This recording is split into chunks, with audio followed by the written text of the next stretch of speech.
Kisah ini dimulai dengan seorang guru SMA bernama Han Seo-rin.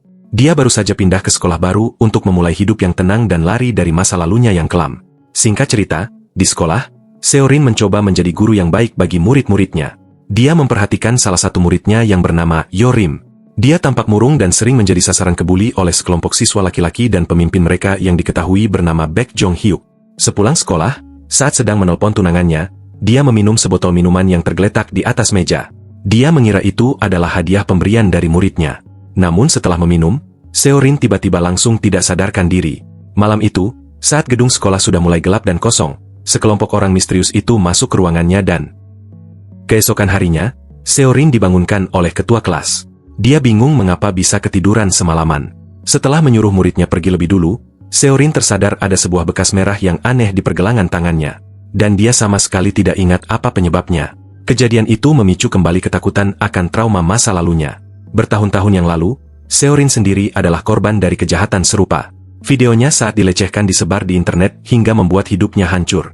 Seorang detektif bernama Oh Guk-chol, yang kini menjadi penasehat di sekolahnya, adalah orang yang menangani kasusnya. Meskipun para pelaku akhirnya ditangkap, kasusnya terlanjur diketahui publik dan media. Seo-rin menjadi korban kebuli massal yang membuatnya dan ibunya terpaksa pindah kota dan mengganti identitas demi memulai hidup baru.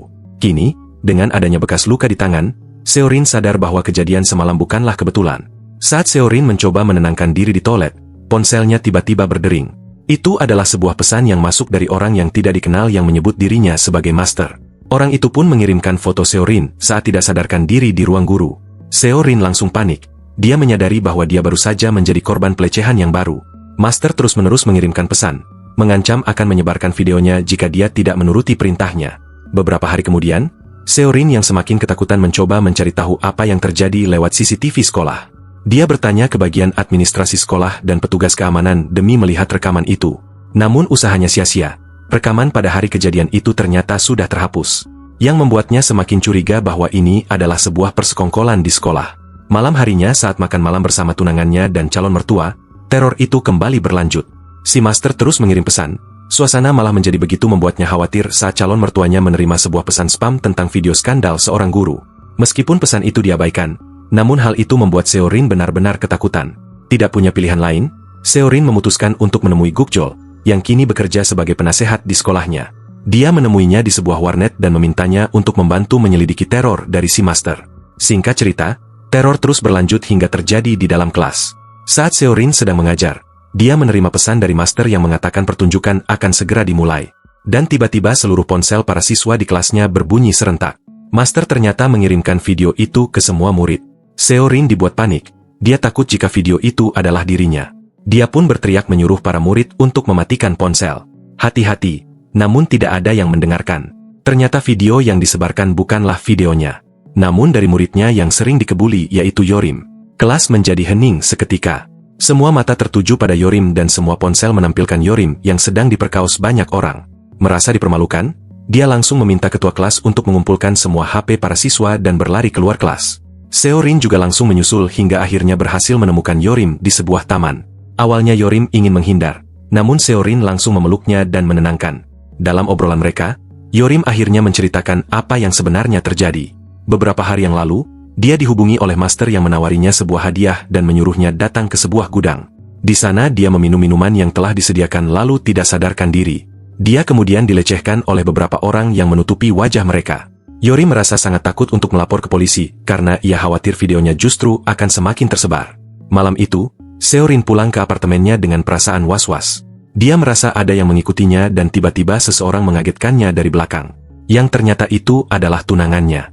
Dia datang karena khawatir Seo-rin sulit dihubungi. Seo-rin pun menceritakan masalah yang terjadi di sekolah. Tunangannya pun menyarankan agar dia segera melapor ke polisi. Namun di sini Seo-rin masih ragu. Dia menjelaskan betapa sulitnya bagi korban untuk bersuara karena seringkali publik justru menyalahkan korban perempuan. Keesokan harinya, di sekolah skandal video Yorim sudah menjadi bahan gosip di antara para siswa. Seo-rin terus melanjutkan penyelidikannya.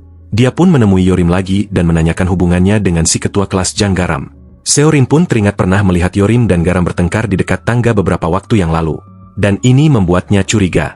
Apakah ketua kelas itu terlibat dalam kasus ini? Atau justru mengetahui sesuatu yang dia sembunyikan? Yorim akhirnya menceritakan semuanya. Dia mengaku bahwa setahun yang lalu dia dan si ketua kelas sempat berpacaran. Namun tanpa sepengetahuannya, Garam diam-diam merekam mereka. Suatu ketika, Yorim menemukan video itu di komputer Garam dan langsung menghapusnya. Hal ini pun membuat Garam sangat marah dan mengancamnya. Dia mengungkapkan bahwa dia masih memiliki video itu di tempat lain. Setelah semua masalah ini, Seorin menjadi semakin tertutup. Dia bahkan menolak bantuan dari Gukjol dan tunangannya. Dia memilih untuk mencari tahu semuanya sendiri. Berbekal informasi dari Yorim, Seorin mendapatkan kabar bahwa Garam akan menemui seseorang yang mungkin saja dia ini adalah si Master. Dia pun mulai membuntuti Garam dari kejauhan hingga ke sebuah tempat karaoke. Namun pengintaian Seorin sepertinya ketahuan. Saat dia mengintip, Garam dan teman-temannya menyadari dan langsung mengejarnya. Seorin berlari sekuat tenaga demi menghindar. Ketika dia sudah hampir tertangkap, tiba-tiba Gukjol muncul dan menyelamatkannya. Ternyata Gukjol tidak pernah benar-benar meninggalkannya dan terus mengawasinya dari jauh. Di saat itulah Gukjol mengungkapkan sebuah rahasia besar dari masa lalu. Dia mengaku bahwa dulu dialah yang memberitahu kasus pelecahan Seorin kepada media. Dia diancam oleh seorang reporter dan dipaksa membocorkan informasi itu. Merasa sangat bersalah karena telah menghancurkan hidup Seorin. Dia pun mengundurkan diri dari kepolisian. Kehadirannya sekarang adalah untuk menebus kesalahannya dan memastikan kejadian yang sama tidak terulang lagi. Seorin yang terkejut mendengar pengakuan itu tetap menolak bantuan Gukjol dan pergi. Gukjol tidak menyerah. Dia mencari salah satu murid yang tadi mengejar Seorin. Dia pun menghajarnya habis-habisan demi mendapatkan informasi. Dari murid yang dia tangkap itu, Gukjol mendapatkan sebuah info. Murid itu mengaku jika mereka diperintahkan oleh Master untuk menangkap wanita yang mengikuti mereka. Di mana itu adalah perintah yang jelas mereka memang sedang menargetkan Seorin. Dia juga mengungkapkan bahwa ayah si ketua kelas adalah seorang polisi dan semakin memperjelas mengapa mereka sama sekali tidak takut dengan hukum. Gukjol lalu menemui teman polisinya untuk membantu mengusut jaringan kejahatan ini. Master adalah sosok yang membayar para siswa untuk melakukan kejahatan. Lalu mengunggah videonya menggunakan akun anonim dengan alamat IP dari luar negeri. Dan ini membuatnya menjadi sangat sulit dilacak. Gukjol kembali menemui Seorin. Dia menjelaskan betapa berbahayanya situasi ini dan memperingatkannya bahwa dengan membuntuti Garam, Seorin telah menjadikan dirinya sebagai target utama. Pembicaraan mereka pun terhenti saat Seorin tiba-tiba mendapatkan serangan panik yang hebat. Pada saat itulah, mimpi buruk Seorin menjadi kenyataan. Gukjol mendapatkan notif di ponselnya tentang sebuah situs di mana video pelecehan baru saja diunggah. Video itu adalah rekaman Seorin saat tidak sadarkan diri di ruang guru. Dalam sekejap, video itu menyebar luas di kalangan murid, guru, dan bahkan sampai ke telinga keluarga tunangannya. Akibatnya hidupnya yang sudah susah payah dia bangun kembali hancur berkeping-keping. Karirnya sebagai seorang guru telah tamat dan yang lebih menyakitkan pertunangannya dibatalkan. Sementara Gukjol memulai perburuan untuk menangkap Master. Seorin yang kini sendirian di rumahnya merasa telah kehilangan hidupnya. Dia pun tak mampu lagi menahan penderitaan ini dan bersiap untuk mengakhiri hidup.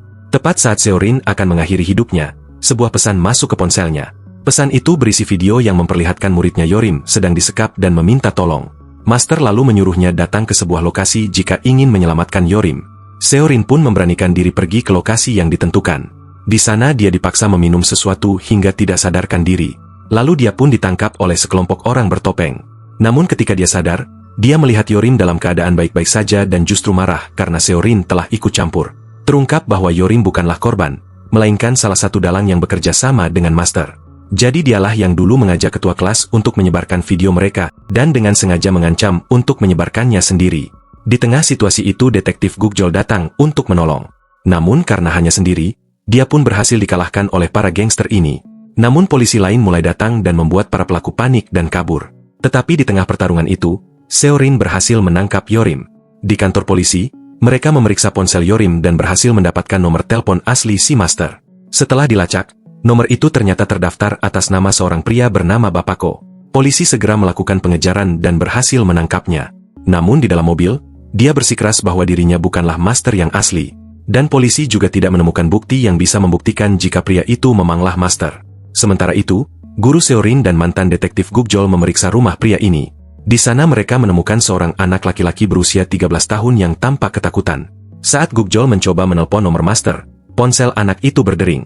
Jadi terungkaplah dalam sebenarnya jika si Master adalah si anak kecil ini. Ternyata dulu Bapako memanglah sosok si Master yang asli. Namun dia telah berhenti beraksi karena takut terlacak polisi. Anaknya yang mengetahui hal itu kemudian menemukan dan mengambil alih identitas Master ini. Dia pun melanjutkan skema kejahatan ayahnya dengan memaksa para korban untuk menjebak korban lainnya. Ini pun menciptakan sebuah lingkaran setan di mana korban berubah menjadi pelaku. Dengan polosnya dia mengaku bahwa semua yang dia lakukan hanyalah main-main. Pengakuan yang mengerikan dari seorang anak kecil ini membuat pihak berwenang menjadi dilema. Perbuatannya sangat jahat namun usianya yang masih di bawah umur membuat mereka bingung bagaimana cara menghukumnya. Di sisi lain, polisi akhirnya memberikan kabar pada Seorin mengenai Jinho, di mana Jinho adalah orang yang dia curigai sebagai dalang dari semua ini. Polisi pun menemukan bahwa Jinho sudah lama meninggal. Sedikit merasa lega, Seorin hanya bisa berharap skandal ini benar-benar berakhir dan tidak ada lagi korban yang sama sepertinya lagi. Sebelum berpisah, Gyokchel memberinya sebuah hadiah. Hadiah itu membuatnya teringat pada rasa malu dan sakit hati yang memaksanya untuk meninggalkan identitas lamanya. Mengubah namanya menjadi Han Seorin dan berusaha hidup sebagai orang baru. Semua itu dia lakukan untuk lari dari trauma dan berharap tidak ada lagi yang bisa mengenalnya. Seiring berjalannya waktu, dengan berakhirnya kasus ini, dia pun akhirnya berhasil melewati masa-masa tersulit itu.